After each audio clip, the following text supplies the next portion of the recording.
మైదాన ప్రాంత గిరిజనులకు అన్యాయం జరుగుతోందని, గిరిజనులకు అసెంబ్లీలో ప్రాతినిధ్యం కల్పించాలని గిరిజన ప్రజా సమైక్య జాతీయ అధ్యక్షుడు, మాజీ ఎస్టీ కమిషన్ సభ్యులు వడిత్య శంకర్ నాయక్ అన్నారు. వినుకొండ జాషువా కళామందిర్లో ఆదివారం నిర్వహించిన గిరిజన ప్రజా చైతన్య యాత్ర రౌండ్ టేబుల్ సమావేశంలో ఆయన ముఖ్య అతిథిగా పాల్గొని మాట్లాడారు.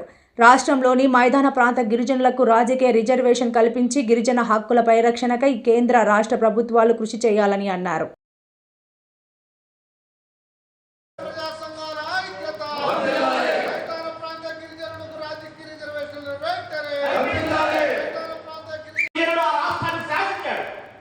కారణం ఏంటంటే గిరిజన సమాజం ఎక్కువగా ఉంది అక్కడ. కాబట్టి చూశాను 2016 కాడి నుంచి చూస్తున్నాను. ఎన్నో కార్యక్రమాలు ముందుకు తీసుకెళ్ళి చెప్తాను. ఇప్పుడు పల్నాడు జిల్లా ఉంది. పల్నాడు జిల్లాలో రేపు ఏర్పడినటువంటి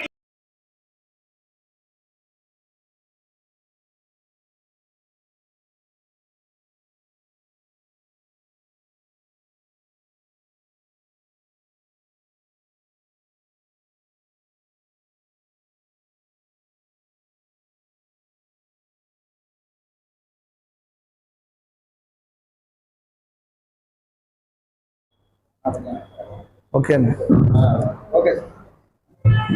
ముందుగా మీడియా మిత్రులందరూ కూడా నమస్కారం. నా పేరు వడిత్య శంకర్ నాయక్. నేను ఏపీ స్టేట్ ఎస్టీ కమిషన్లో మాజీ కమిషన్ సభ్యుడిగా, ప్రస్తుతం నేను గిరిజన ప్రజా సమాఖ్య జీపీఎస్, గిరిజన విద్యార్థి సమాఖ్య జీవీఎస్ వ్యవస్థాపక జాతీయ అధ్యక్షుడిగా పనిచేస్తూ ఉన్నాను.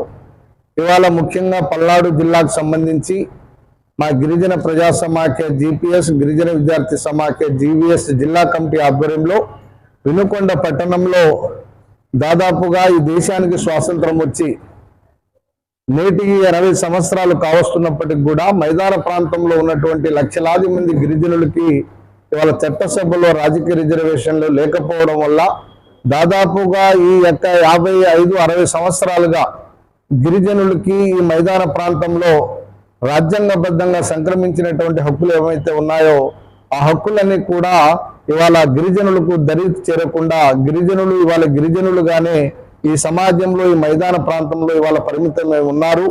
అందుకనే రేపటి రోజున అంటే ఇవాళ రాష్ట్రంలో, దేశంలో 2026 సంవత్సరంలో ఇవాళ నియోజకవర్గాల పునర్విభజన ఏదైతే కేంద్ర ప్రభుత్వ రాష్ట్ర ప్రభుత్వాలు ఇవాళ చేపట్టాలని ఇవాళ నిర్ణయించాయో దానిలో భాగంగా ఇవాళ మైదాన ప్రాంతంలో ఉన్నటువంటి దాదాపుగా 8 ఉమ్మడి జిల్లాల్లో 25-30 లక్షల మంది గిరిజనులు వివిధ తెగలుగా వివిధ వృత్తులు చేసుకుంటూ ఎవరైతే మా ప్రజలు ఇక్కడ జీవిస్తా ఉన్నారో వాళ్ళందరికీ కూడా రేపు పెరగబోయేటువంటి నియోజకవర్గాలలో మా యొక్క జనాభా నిష్పత్తి ప్రకారంగా మా యొక్క గిరిజనులకు మైదాన ప్రాంతంలో కూడా చట్టసభల్లో రాజకీయ ప్రాతినిధ్యం కావాలి, మా హక్కులు మాకు కల్పించాలి, మా ఆత్మగౌరవాన్ని కల్పించాలని ఇవాళ ఇక్కడ రౌండ్ టేబుల్ సమావేశాన్ని ఏర్పాటు చేసుకోవడం జరిగింది.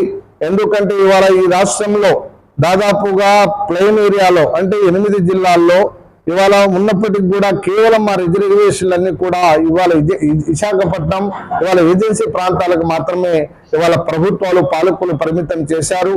ఇవాళ రాజ్యాంగం ద్వారా బాబాసాహెబ్ అంబేద్కర్ ఇవాళ గిరిజనులకు రాజకీయ హక్కులు కల్పించినప్పటికీ కూడా ఇవాళ ఆంధ్రప్రదేశ్ రాష్ట్రంలో మైదాన ప్రాంత గిరిజనుల యొక్క జనాభాని జిల్లా ప్రాతిపదికన జిల్లా యూనిట్ గా తీసుకోకుండా ఇవాళ రాష్ట్రాన్ని ఒక విభాగంగా ఒక యూనిట్ గా తీసుకోవడం వల్ల మా రాజకీయ ప్రయోజనాలన్నీ కూడా ఇవాళ ఏజెన్సీ ప్రాంతాలకు మాత్రమే పరిమితం అయిపోయాయి.